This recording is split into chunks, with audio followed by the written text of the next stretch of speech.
Bon ben c'est parti, Apple a annoncé les MacBook Pro M4, M4 Pro, M4 Max. Et ça c'est un vrai sujet, parce que le MacBook Pro c'est la machine que j'utilise au quotidien depuis longtemps. J'ai un MacBook Pro M1 Max aujourd'hui et j'ai pas renouvelé pour les M2 Max, M3 Max, mais par contre le M4 Max, je l'attendais quand même un petit peu. Je l'attendais quand même un petit peu parce qu'on s'attendait à ce qu'il soit énervé, et il est énervé. Avec le Mac mini qui a été annoncé hier, on a découvert la puce M4 Pro et aujourd'hui on découvre la puce M4 Pro et M4 Max sur ces MacBook Pro M4. Alors on a 5 versions de ces MacBook Pro, un 14 et un 16 pouces. Le 14 existe avec une puce M4, M4 Pro, M4 Max. Le 16 existe avec une puce M4 Pro, M4 Max. Donc la M4, on la connaît déjà. La M4 Pro, elle a été annoncée hier avec le Mac mini. Elle a rien de nouveau ni sur le 14 ni sur le 16 pouces. C'est exactement la même chose. Par contre, la puce M4 Max, elle fait très mal, puisque c'est 2 fois une puce M4 Pro, donc à chaque fois c'est toujours comme ça, hein. Apple déplie la puce à chaque fois, donc on a le double sur la Pro de ce qu'il y avait sur la normale, le double sur la Max de ce qu'il y avait sur la Pro, qui est lui-même le double de ce qu'il y avait sur la normale, etc., etc. Donc cette puce M4, M4 Pro, M4 Max, elle a le single core CPU le plus puissant du marché. C'est une donnée qu'on a appris hier, qu'on a connue hier,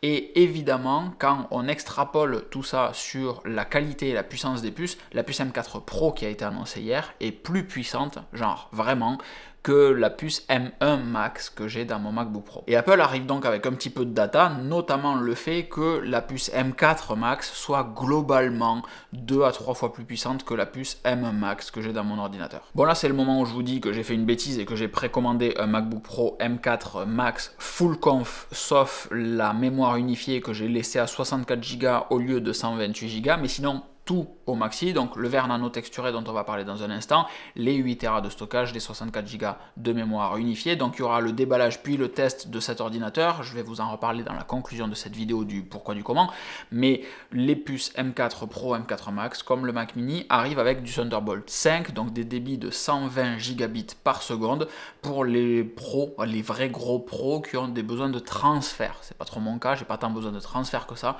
mais il peut y avoir des pros audio-vidéo qui ont besoin de chaîner plein de contenu, le Thunderbolt 5 leur change la vie. Et je vous en parlais hier, comme on reste sur une puce M4, on reste bloqué avec du Wi-Fi 6E et non pas du Wi-Fi 7 qui arrivera vraisemblablement avec la puce M5. C'est là que c'est un petit peu particulier à comprendre puisque l'iPhone 16 Pro qui est arrivé, lui a du Wi-Fi 7, c'est le seul truc de toute la gamme qui a du Wi-Fi 7, mais tout le reste est bloqué en Wi-Fi 6E. Bon, honnêtement, c'est pas dramatique, mais ça aurait été quand même pertinent qu'Apple anticipe le fait que la puce de l'iPhone allait avoir du Wi-Fi 7, donc bah, tant qu'à sortir une M4, on y met du Wi-Fi 7 dedans. Allez le loup, on se fait un petit kiff. Et d'un point de vue affichage, je l'ai noté comme hier parce que c'est le genre de truc qui moi ne m'intéresse pas. La puce M4 Max, elle permet l'affichage de 4 écrans externes. Les 3 écrans que vous allez brancher sur le Thunderbolt pourront être en 6K 60 Hz. C'est colossal en termes de quantité de pixels. Et le 4e écran qui lui sera en HDMI pourra être en 4K 144 Hz. Je sais pas si vous avez besoin de brancher 4 écrans. Je pense qu'il y a des gens qui ont ce type de besoin.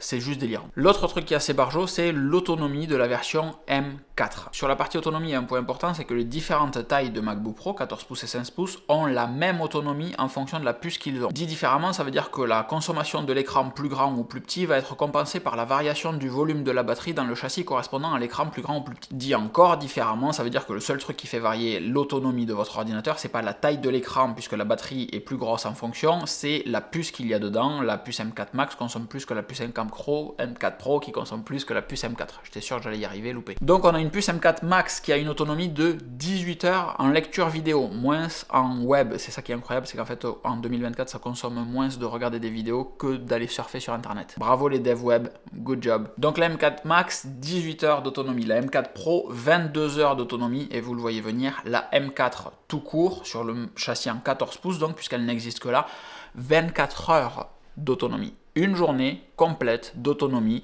Vous pouvez vous taper du film, un marathon Star Wars, littéralement, vous faire les 9 Star Wars à la suite sur 24 heures sans problème. De là à dire que c'est un test qui serait possible et objectivement assez drôle, il n'y a qu'un pas, avec un petit timelapse sur le côté et un Locan qui meurt petit à petit. Il y a une limitation qui existe depuis la puce M1, j'étais sûr qu'elle avait sauté mais c'est moi qui ai foiré. Le MacBook Pro 16 pouces peut charger à 140 watts, le MacBook Pro 14 pouces peut charger à 96 watts, j'étais persuadé qu'en MagSafe, les deux pouvaient charger à 140 watts.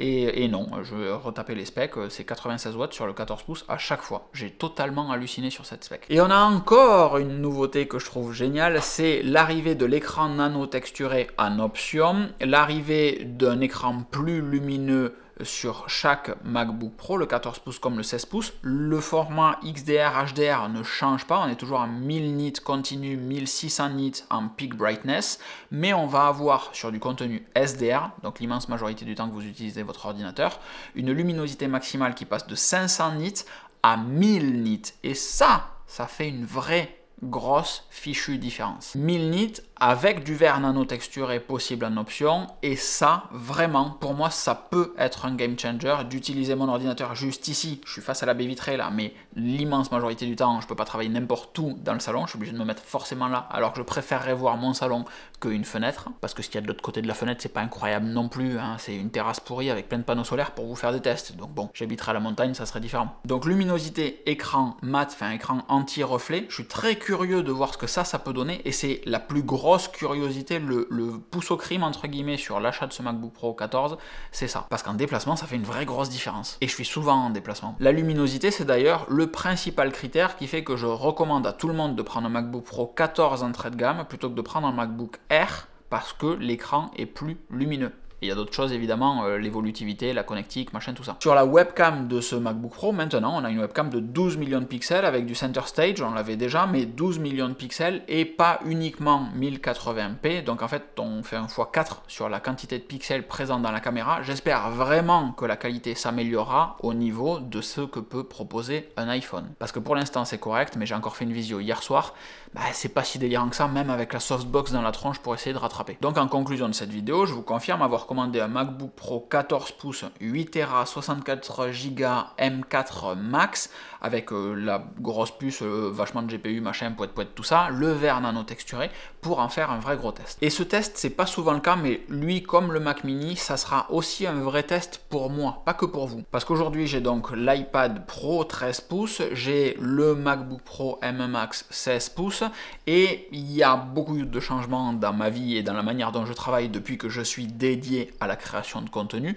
Et réellement, les deux sont un petit peu redondants, d'avoir les deux machines tout le temps dans le sac, parce qu'il faut parfois que je monte des vidéos, mais des fois c'est bien d'avoir juste l'iPad, etc. à côté. Je vous prévois une vidéo où je vous explique ce que je fais avec chaque machine. Mais avoir un MacBook Pro ultra confortable que je peux utiliser partout, avec beaucoup d'autonomie, beaucoup de puissance, pas de SSD branché au cul parce qu'il y a 8 Tera à l'intérieur, ça se teste. C'est très cher, mais ça se teste. Et donc ça va être littéralement le test de tout mettre sur ce MacBook Pro 14 pouces M4 Max et voir ce qui se passe, pareil avec le Mac Mini au bureau, parce que c'est une machine qui m'intrigue beaucoup. Donc ça c'est commandé, ça arrive vendredi prochain, donc vendredi prochain ça sera une grosse session de déballage encore une fois, et puis on testera, on regardera un petit peu tous ces petits trucs là, donc n'hésitez pas d'ici là à me dire dans les commentaires ce que vous voudriez voir tester sur le MacBook Pro dans cette vidéo, sur le Mac Mini dans les commentaires de la vidéo du Mac Mini, histoire que quand les machines arrivent, je puisse faire des tests qui soient adaptés, mais je vous rappellerai ça au moment du déballage. Je vous rappelle que vous pouvez vous abonner à cette chaîne pour ne rien louper des trucs super sympas qui arrivent, mais aussi et surtout vous abonner sur locan.fr/mailing pour recevoir par mail tous les nouveaux articles automatiquement, comme ça vous êtes sûr de rien louper et vous recevez des mails que quand il y a des nouveaux articles. Ça je trouve que c'est plutôt pas mal, c'est même le truc le plus sexy qui puisse exister, donc je vous fais des gros bisous, je vous souhaite une excellente fin de journée et je vous dis à très vite. Ciao ciao.